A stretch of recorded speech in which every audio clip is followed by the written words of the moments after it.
Hey guys, so I thought about a whole bunch of different stuff I could do this weekend. I usually try to, do a video, edit a video. I was going to build some belt grinders, but honestly, I decided to just say, forget all of that.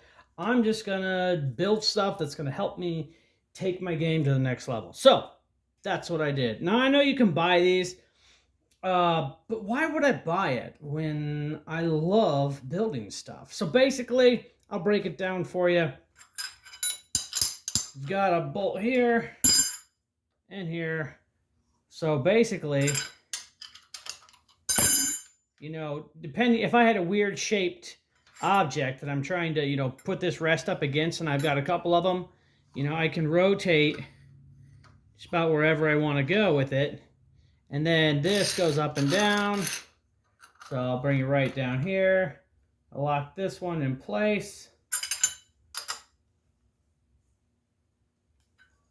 There you have it, rock solid.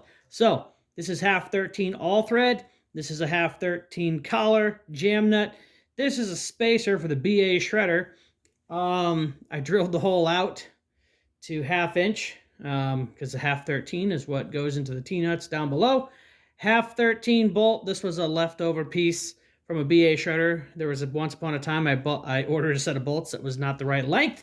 So now I've got a whole bunch of this length. This is a 1/4 bolt and just a thumb screw. I welded it on there to make myself a handle. Originally, I had just a thumb screw, and honestly, you couldn't clamp it tight enough. Now you have to be careful because you can totally strip that 1/4 thread out if you really crank too hard. But overall, I put a nice flat point on here. But yeah, all the way up, go down pretty low.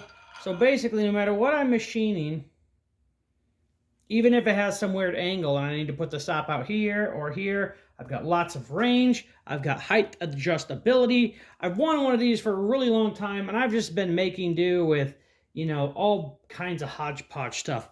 Also, this thing right here, originally when I bought it, I didn't like it because it kept popping off. Well, when I looked close, the jaws were actually machined like tapered. So when you would tighten, it would just pop up. So I remachined these, made it a little bit deeper, and I squared them up. Now they actually hold pretty good. So if you buy a set of these off Amazon, you're going to have to modify them if you really want them to work well. Anyways, this has just been a fun, lazy Saturday of me kicking back and shirking all my responsibilities and just building fun stuff like this. So there's no plans for these, that you can buy. Obviously, you guys are talented individuals. You look at this, you saw how I did it, you can make it. Oh, this was just a piece of steel. I milled it down. It is 0.931 by 0.931, and I don't even know how long it is. I just squared it up and went with the length, whatever the length is.